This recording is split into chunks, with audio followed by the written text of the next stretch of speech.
You're here today to talk about the past, the future, and the present of digital native publishing. What is your vision of what's next for? We'd always seen ourselves as a successor to print, to magazines and newspapers. My own background is that I was at the Financial Times and The Economist. One of the things we've seen is that video and image-centric content is way more appealing to our audience. Our audience is young, upscale. They're used to watching television. They probably don't get a daily newspaper. And if you look at the numbers, the stories that do well are the ones that are based on exclusive video. So I can see us becoming more like television and less like magazines and newspapers. When you say that, though, what is the future of the integration of those things going to look like television as it exists today, your products as they exist today? What I'm hoping is that the advertising will follow the editorial, that it will become as video-centric as the editorial.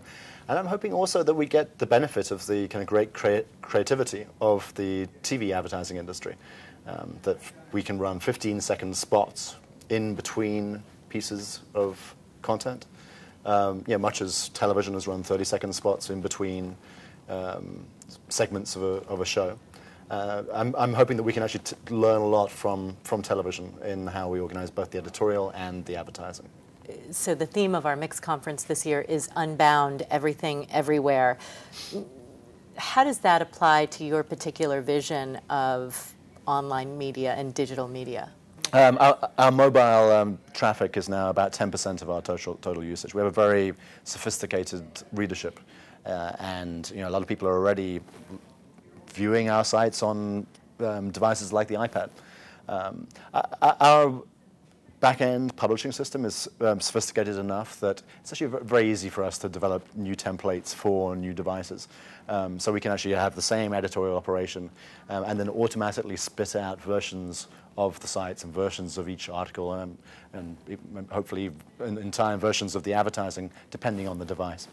So obviously you have social networks and you contribute both Facebook and Twitter in some way.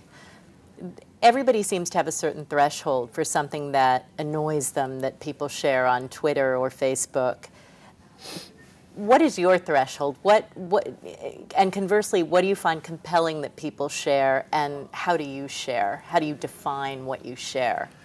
I find the news that I pick up first on Facebook or via Facebook to be very compelling. It's long been a dream on the internet that we would one day have personalized newspapers. Maybe even newspapers that weren't just personalized to our interests, because our interests, we don't sometimes know what we're interested in. And I think we're nearly there with the help of Facebook and the Facebook social graph.